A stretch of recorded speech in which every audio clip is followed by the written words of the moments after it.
రాష్ట్రంలో సినిమా పరిశ్రమ అభివృద్ధికి సింగిల్ విండో అనుమతులతో పాటు త్వరలోనే ఒక సమగ్ర జీవోను కూడా తీసుకురాబోతున్నామని మంత్రి కందుల దుర్గేష్ స్పష్టం చేశారు. గుంటూరులో నిర్వహించిన అక్కినేని అఖిల్ నటించిన లెనిన్ చిత్రం బ్లాక్ బస్టర్ సెలబ్రేషన్స్ కార్యక్రమంలో ఆయన ముఖ్య అతిథిగా పాల్గొన్నారు. ఆగస్టు 8, 9వ తేదీల్లో గుంటూరులో జరిగే అమరావతి చిత్ర కళావిధి పోస్టర్ను ఇదే వేదిక మీద హీరో అఖిల్, చిత్ర బృందం, సాంస్కృతిక సృజనాత్మక సమితి చైర్పర్సన్ తేజస్వి పొడపాటితో కలిసి మంత్రి ఆవిష్కరించారు. లెనిన్ సినిమా ఘన విజయం సాధించడంతో హీరో అఖిల్, హీరోయిన్ భాగ్యశ్రీ బోర్సేతో పాటు చిత్ర యూనిట్కు మంత్రి అభినందనలు తెలిపారు. రాష్ట్రంలో సినిమా రంగానికి అవసరమైన మౌలిక సదుపాయాల కల్పన కోసం కూటమి ప్రభుత్వం ప్రత్యేక చర్యలు తీసుకుంటోందని దుర్గేష్ చెప్పారు.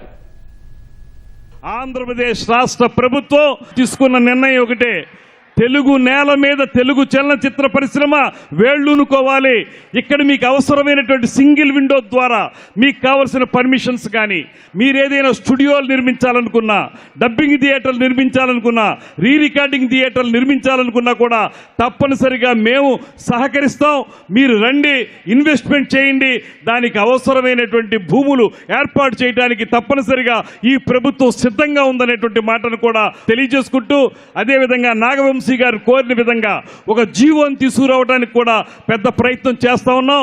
ఖచ్చితంగా రాబోయే రోజుల్లో ఈ విజయవాడ, గుంటూరు మధ్యలో అటుపక్కన వైజాగ్, ఇటుపక్కన తిరుపతి, వీటన్నిటి మధ్య ఒక అందమైనటువంటి సినిమా పరిశ్రమకు సంబంధించినటువంటి అన్ని రకాల మౌలిక సదుపాయాలతోటి స్థిరమైనటువంటి చిత్ర పరిశ్రమను ఏర్పాటు చేయడానికి మేము దీక్షా కంకణబద్ధులమై ఉన్నామనేటువంటి మాటని మరొకసారి తెలియజేసుకుంటూ సెలవు తీసుకుంటున్నా.